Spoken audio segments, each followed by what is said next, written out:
Dear student, उम्मीद आप खैरियत से होंगे। आज की वीडियो में क्लास 7 का यूनिट नंबर 6 उसकी एक्सरसाइज 6.2 को सॉल्व करेंगे। इसके साथ साथ बताता चलूँ, क्लास 7 की मैथ की प्लेलिस्ट में बाकी जितने भी यूनिट हैं, खासतौर पे अलजबरा से रिलेटेड या ज्योमेट्री से रिलेटेड यूनिट है, उनकी वीडियो मैं ऑलरेडी अपलोड कर चुका हूँ। वहाँ से भी सर्च कर सकते हैं। अदरवाइज यूट्यूब के सर्च बार के ऊपर जाके भी कोई भी टॉपिक लिख के, कोई भी एक्सरसाइज लिख के बाय लर्निंग जोन टाइप करेंगे तो वहाँ से भी आपको मिल जाएगी। चैनल को अगर अभी तक सब्सक्राइब नहीं किया हो तो चैनल को लाजमी सब्सक्राइब कर लें, साथ बेल का नोटिफिकेशन भी ज़रूर ऑन कर लें। और अगर आप मुझे मेरे फेसबुक पेज लर्निंग जोन के ऊपर देख रहे हैं तो फेसबुक पेज को भी जरूर फॉलो। पॉइंट 2 में हम स्टडी करेंगे प्रपोर्शन।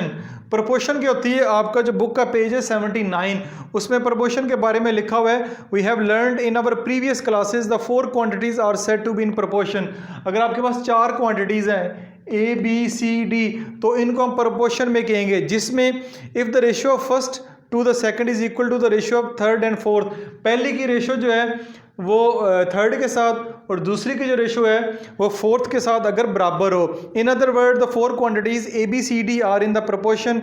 ये प्रपोर्शन में होंगे if A ratio B, C ratio D, और ये दरमियान में इनके प्रपोर्शन का साइन है, यानी कि A ratio B proportion C ratio D।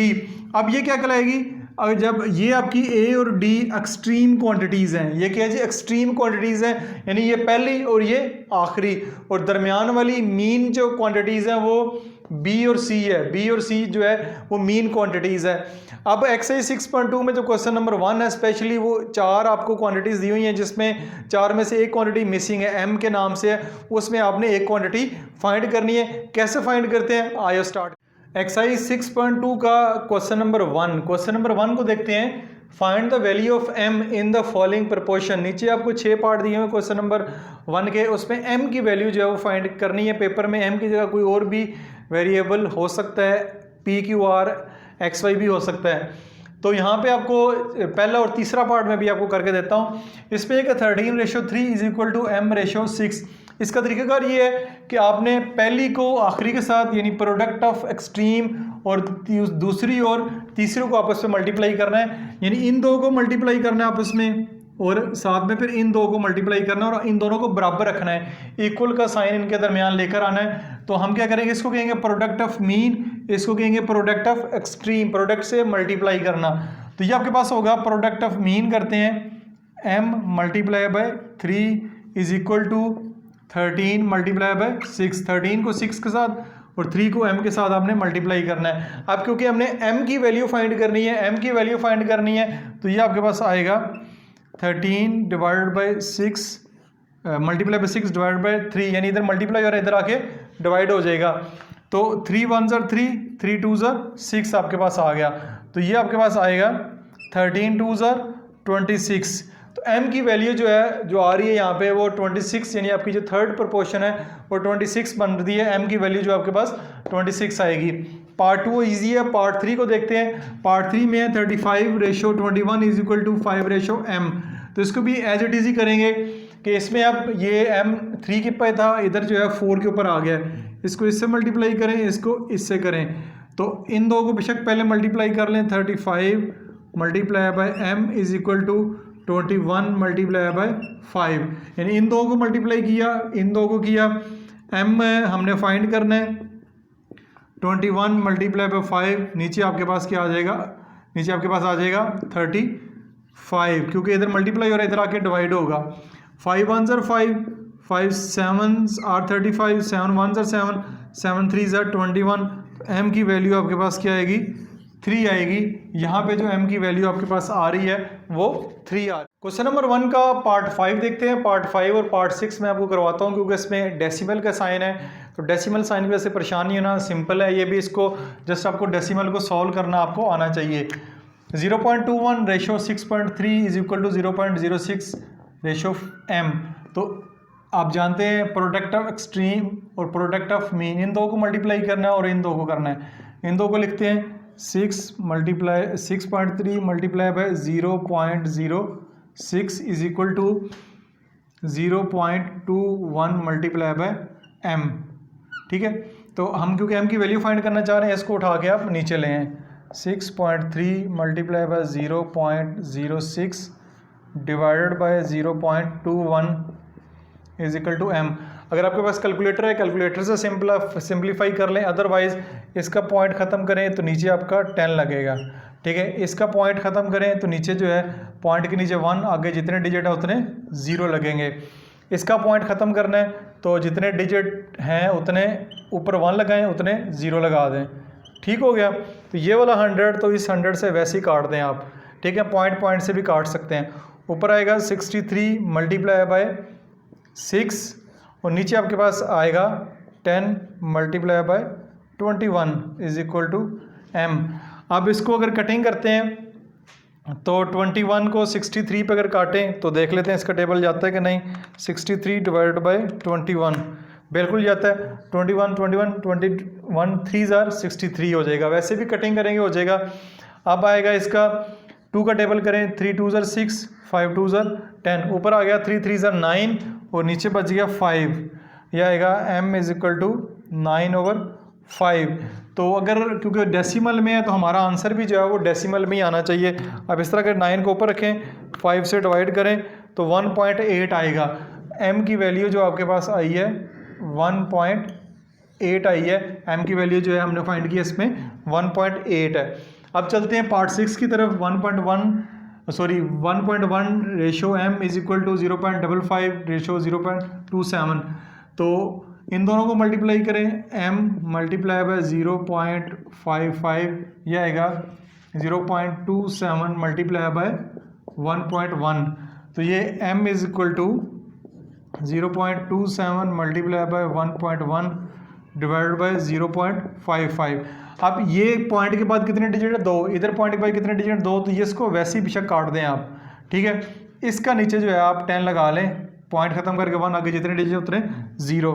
तो ये आपके पास आएगा 27 ज़रब 11, नीचे आएगा 55 मल्टीप्लाई बाय 10। 11 1 ज़र 11, 11 5 ज़र 55। तो ऊपर आएगा 27 1 ज़र 27, नीचे आएगा 10 5 ज़र 50। तो अब 27 को अंदर रखें और 50 से डिवाइड कर दें।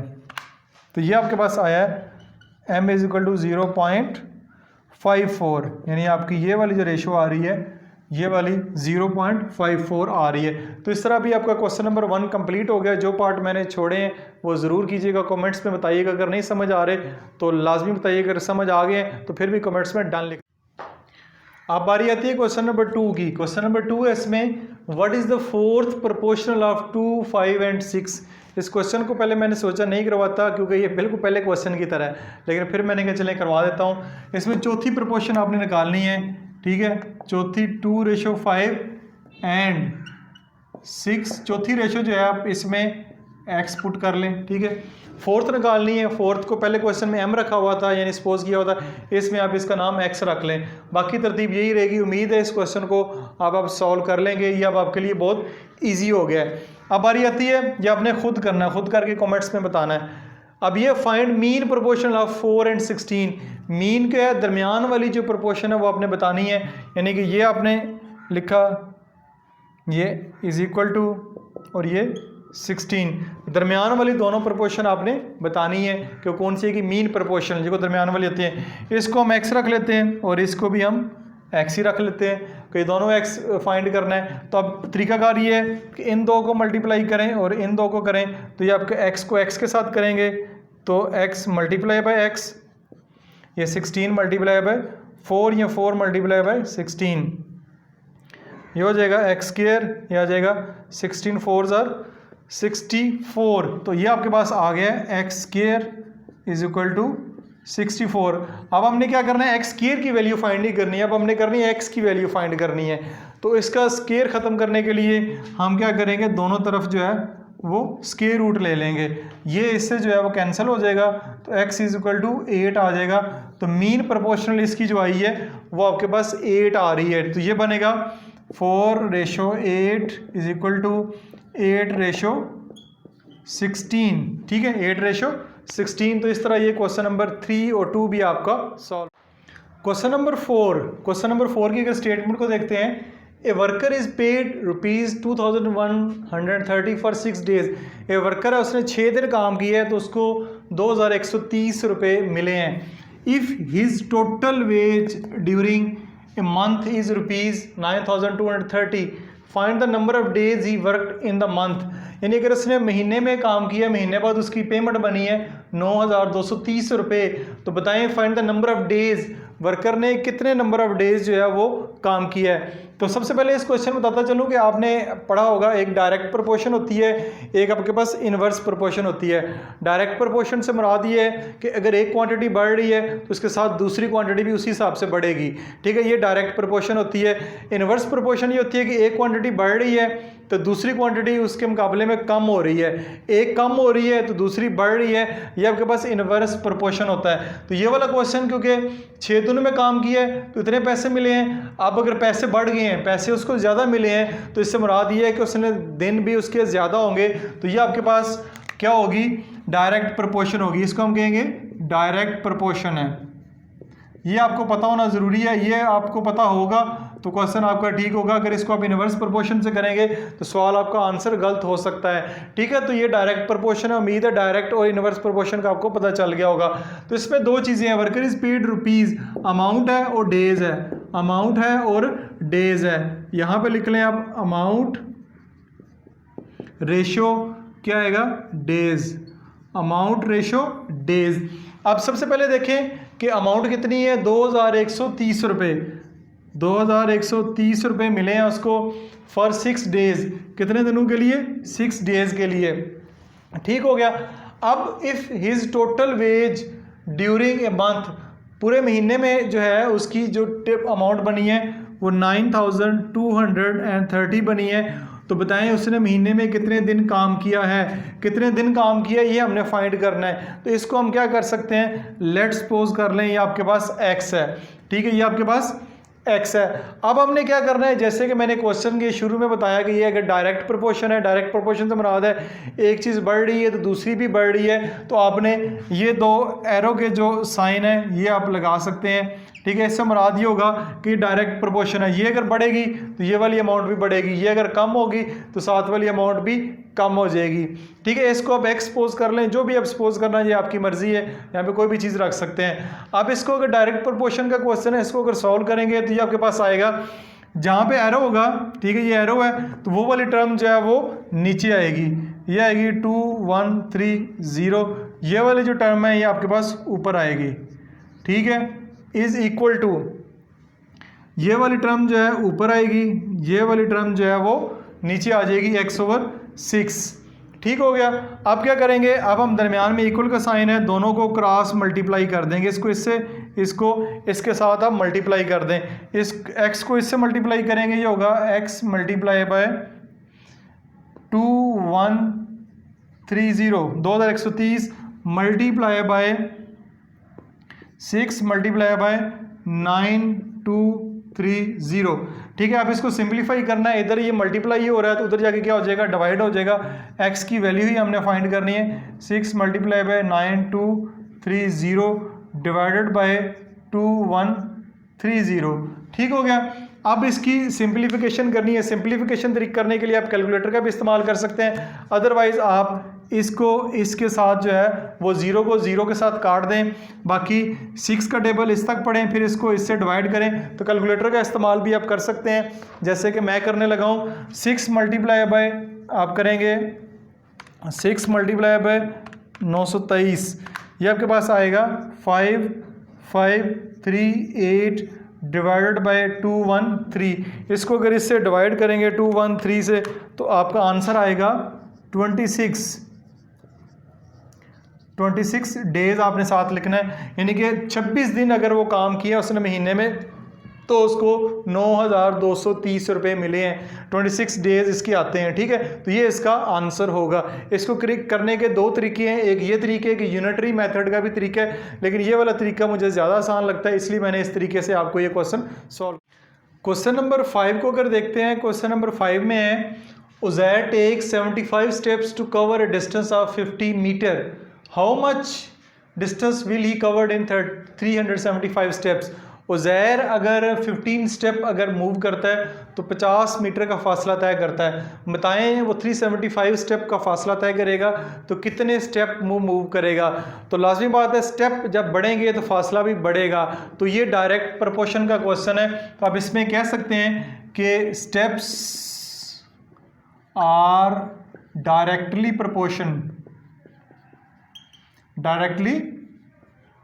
Proportion to distance.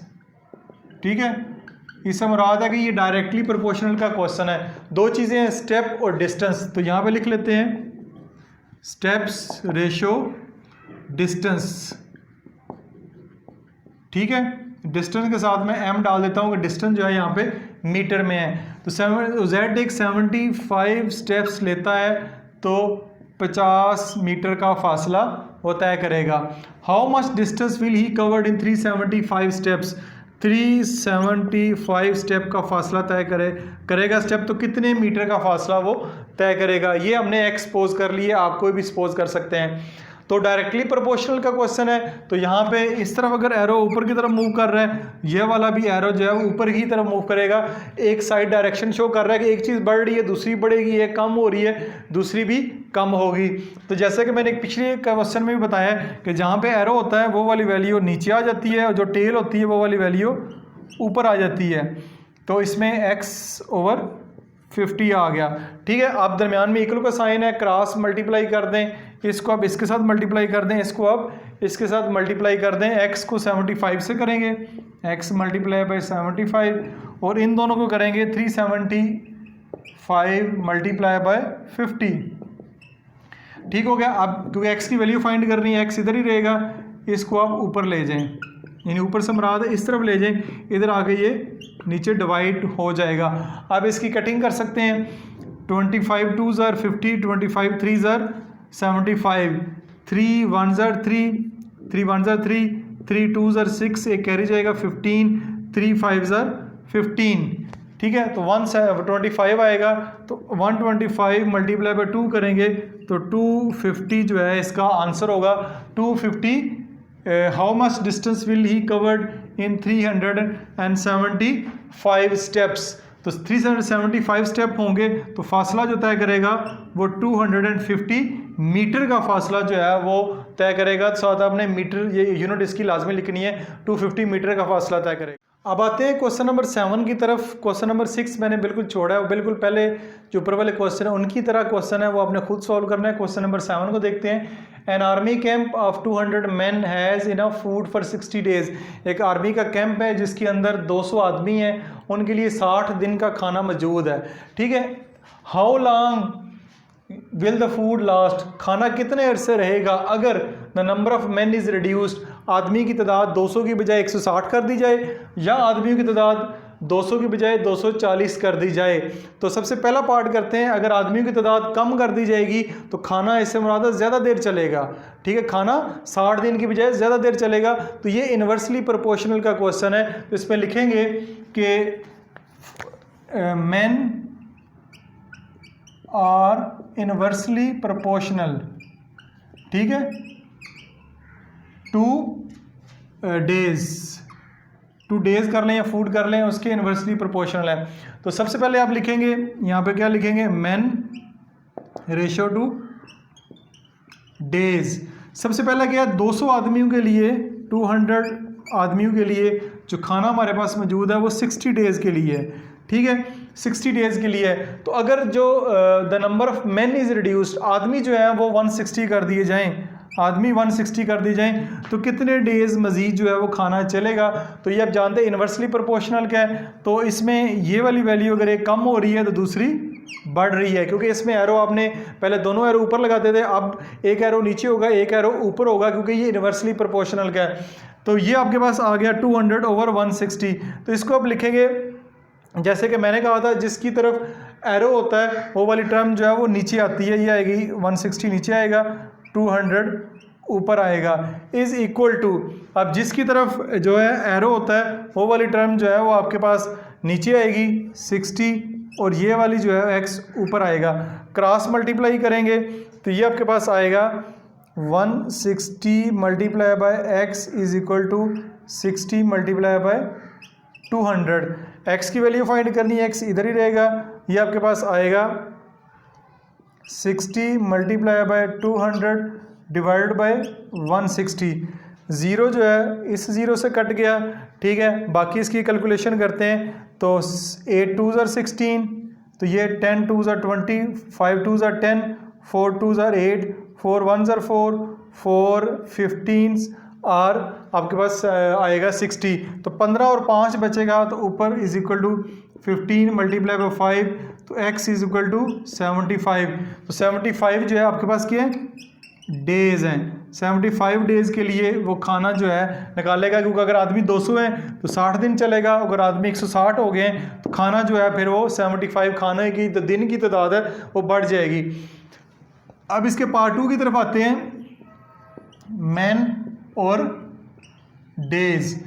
मैन कितने हैं, अगेन 200 हैं, डेज़ कितने हैं 60 दिनों के लिए। अब क्या कहते हैं, the number of man is increased, आदमी जो बढ़ा दिए गए हैं, 240 कर दिए गए हैं। अब बताएं खाना जो है वो कितने दिन चलेगा। तो ये भी इन्वर्स प्रोपोर्शन का क्वेश्चन है, एक एरो नीचे आएगी, दूसरी एरो जो है वो ऊपर जाएगी। तो इसमें भी आप जो एरो वाला, यहाँ पे जो एरो है वो वाला जो साइन आपने नीचे लिखेंगे, तो यह आएगा 200 divided by 40 is equal to, arrow वाला साइन जो है वो नीचे आएगा 60 मल्टीप्लाई बाय x ओवर 60, यानी टेल वाला ऊपर आएगा। क्रॉस मल्टीप्लाई कर दें, x multiply by 240 is equal to 60 multiply by 200, ठीक है। तो 240 इधर मल्टीप्लाई हो रहा है, इधर आके डिवाइड हो जाएगा, ठीक हो गया। अब इसकी कटिंग कर दें, ज़ीरो को ज़ीरो से काट दें, ठीक है। 24 का टेबल पढ़ें तो 2 का टेबल पढ़ें 12 आएगा, इधर 2 का टेबल पढ़ें 10 आएगा।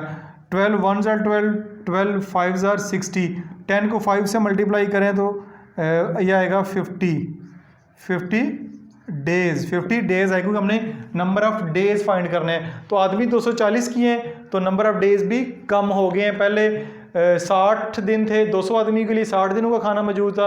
जैसे 240 किए तो नंबर ऑफ़ डेज़ जो हैं ये भी कम होके 50 हो गए हैं। तो इन्वर्स प्रोपोर्शनल का ये क्वेश्चन है। तो इसका मैंने दोनों पार्ट आपके कंप्लीट कर दिए हैं। इस तरह आपकी एक्सरसाइज 6.2 बाकायदा तौर पे कंप्लीट सॉल्व हो चुकी है। वीडियो अगर अच्छी लगी है लाइक करके शेयर करके ज़रूर बताइएगा। अपना ख्याल रखिएगा। खुदा हाफिज़।